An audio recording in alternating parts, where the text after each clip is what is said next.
En football, comme dans toute discipline, le succès n'est jamais le résultat du hasard, mais c'est toujours le fruit d'un long processus, combiné à la répétition.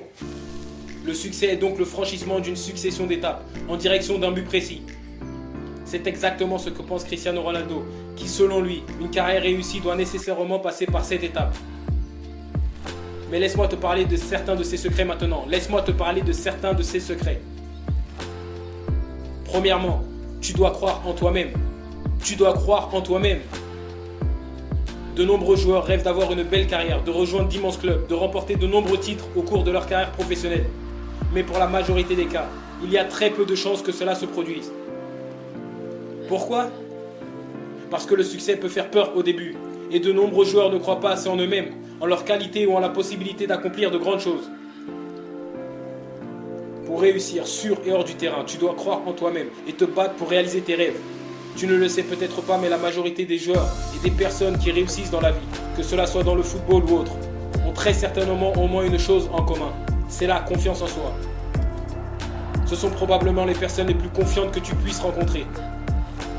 Ils n'ont pas peur de se fixer de grands objectifs, ils n'ont pas peur d'avoir de grands rêves, ils n'ont pas peur d'investir en eux-mêmes, ils n'ont pas peur de sortir de leur zone de confort. Mais au contraire, se fixer des objectifs très élevés est pour eux une très grande motivation. Le deuxième secret est que tu dois travailler dur. Tu dois travailler dur. Beaucoup se disent prêts à réussir, mais très peu sont enthousiastes à l'idée de faire le travail nécessaire pour y parvenir. Cependant, l'un ne peut aller sans l'autre. Le travail et la réussite appartiennent à la même famille. Le travail et la réussite appartiennent à la même famille. Travaille dur. Travaille dur. Sois reconnu et fais-toi respecter pour ton éthique de travail. Démarque-toi des autres dans ton domaine.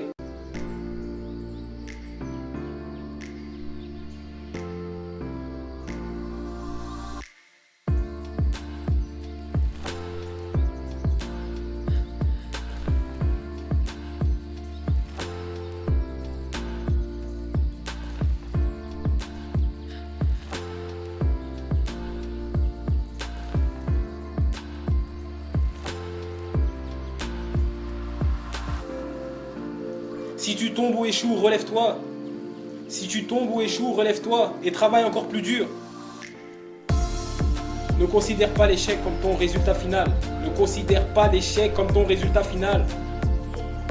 Mais rappelle-toi, le succès ne viendra jamais du jour au lendemain. Il faudra de la sueur, des larmes, beaucoup de douleur, de la déception. Parfois tu te sentiras perdu, parfois tu auras envie de pleurer, parfois tu auras envie d'arrêter, parfois tu auras envie de tout abandonner. Mais sache que le succès est toujours le résultat d'un long processus, d'une routine difficile et d'un immense dévouement. Quoi que tu fasses, donne-toi toujours à 100%. Donne toujours le meilleur de toi-même. Entraîne-toi jusqu'au dernier effort. Pense cependant à toujours écouter ton corps. J'ai entendu quelqu'un dire un jour, je crois que son nom est William Hollis. Il a dit, les plus beaux cadeaux se trouvent dans la lutte. Les plus beaux cadeaux se trouvent dans la lutte. Voici le dernier conseil pour aujourd'hui. Voici le dernier conseil. Sois très professionnel et cherche toujours à t'améliorer. Que cela soit durant les matchs, les entraînements ou au travail, peu importe, cherche toujours à t'améliorer. Comme je l'ai dit plus tôt, tu dois travailler dur. Tu dois constamment t'efforcer à t'améliorer. Il y a une grande différence entre s'entraîner pour s'entraîner et s'entraîner pour devenir meilleur. C'est ce qui fait la différence entre la normalité et l'excellence. Investis ton temps, ton argent et tes efforts pour devenir meilleur. Meilleur que tu ne l'étais la dernière fois, la semaine dernière, le mois dernier, l'année dernière. Meilleur que tu ne l'étais lors du dernier entraînement. Surpasse la concurrence en silence. Sois le premier à te présenter à l'entraînement et le dernier à partir. Sois inoubliable.